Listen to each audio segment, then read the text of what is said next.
Hello friends, હું છું Asha. Welcome to my channel Dev cuisine. Friends, આજે હું તમારી સાથે શેર કરવા જઈ રહી છું કર્ડ રાઈસની રેસીપી.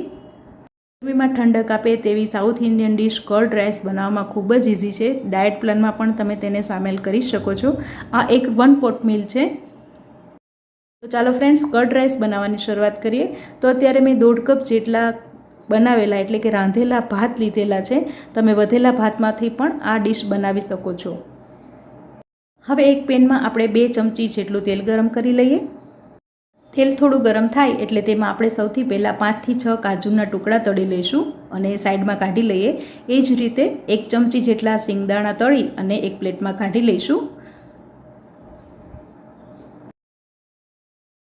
તેલ ગરમ જ છે એટલા માટે તેમાં અડધી ચમચી રાઈ અને જીરુંનો વઘાર કરી દઈશું. રાઈ જીરું સરસ રીતે ક્રેક થઈ જાય ત્યાર પછી તેમાં 1 ચમચી ચણાની દાળ અને 1 ચમચી અડદની દાળ આપણે મીડિયમ ફ્લેમ પર શેકી લેવાની છે. અને દાળ થોડી લાઇટ બ્રાઉન કલરની શેકાઈ જાય ત્યાર પછી તેમાં સમારેલું એક તીખું હોય તેવું લીલું મરચું એડ કરીશું. આ રેસીપીમાં આપણે લાલ મરચાંનો ઉપયોગ નથી કરવાનો.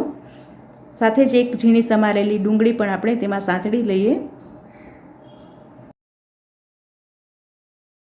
હવે તેમાં થોડું મીઠું એડ કરી દઈએ જેથી કરીને ડુંગળી તરતથી ચડી જશે. તો ડુંગળી આપણે ટ્રાન્સપરન્ટ થાય ત્યાં સુધી જ કૂક કરવાની છે, ઓવરકૂક નથી કરવાની. જો તમે ડુંગળી ન ખાતા હોય તો સ્કીપ પણ કરી શકો છો. સાથે જ 10 થી 12 ફ્રેશ હોય તેવા લીમડાના પાન એડ કરી દઈએ. અડધી નાની ચમચી હિંગનો વઘાર પણ કરી દઈશું જેથી કરીને હિંગનો ટેસ્ટ પણ સરસ બેસી જશે. હવે તેમાં આપણે જે બનાવેલા ભાત છે તે એડ કરી દઈશું. જો તમારે ભાત વધ્યા હોય તો પણ તમે આ રેસીપી ટ્રાય કરી શકો છો. ડુંગળીમાં થોડું મીઠું આપણે નાખેલું હતું તો હવે ભાતના પ્રમાણે મીઠું એડ કરી દઈએ. South Indian dish curd rice બનાવવામાં જેટલી ઇઝી છે એટલી જ હેલ્ધી અને ટેસ્ટી પણ છે.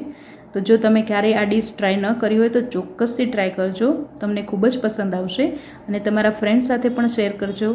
આ એક 1 પોટ મીલ છે અને સાથે જ તમે ડાયટ પ્લાનમાં પણ તેને સામેલ કરી શકો છો.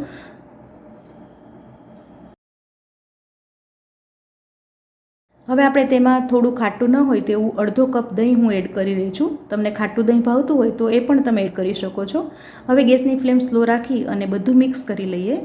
તો દહીં ભાતને સારી રીતે મિક્સ કરી તેમાં છેલ્લે આપણે એડ કરીશું તળેલા સિંગદાણા અને ઝીણી સમારેલી કોથમીર.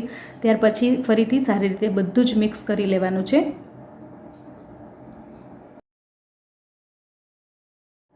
ગરમા ગરમ કર્ડ રાઈસ તૈયાર છે. તો સર્વિંગ પ્લેટમાં સર્વ કરી દઈએ. ફટાફટ બની જાય તેવી સાઉથ ઇન્ડિયન કર્ડ રાઈસની આ રેસીપી તમને કેવી લાગી તે ચોક્કસથી મને કમેન્ટમાં જણાવજો. એટલે તળેલા કાજુથી આપણે ગાર્નિશિંગ કરી દઈશું. મારું સાઉથ ઇન્ડિયન લંચ તૈયાર છે. આ રેસીપી તમને કેવી લાગી તે ચોક્કસથી મને કમેન્ટમાં જણાવજો. અને મારી ચેનલ પર તમે નવા વ્યૂવર્સ હોય તો ચેનલને સબસ્ક્રાઈબ કરીને બાજુમાં આપેલા બેલ આઇકોન પર ક્લિક જરૂર કરજો જેથી તમને અમારા આવનારા નવા વિડીયોઝની નોટિફિકેશન મળતી રહેશે. તો ફરી મળીશું નવી રેસીપી સાથે. Take care, bye. ફરી મળીશું નવી રેસીપી સાથે. Take care, by.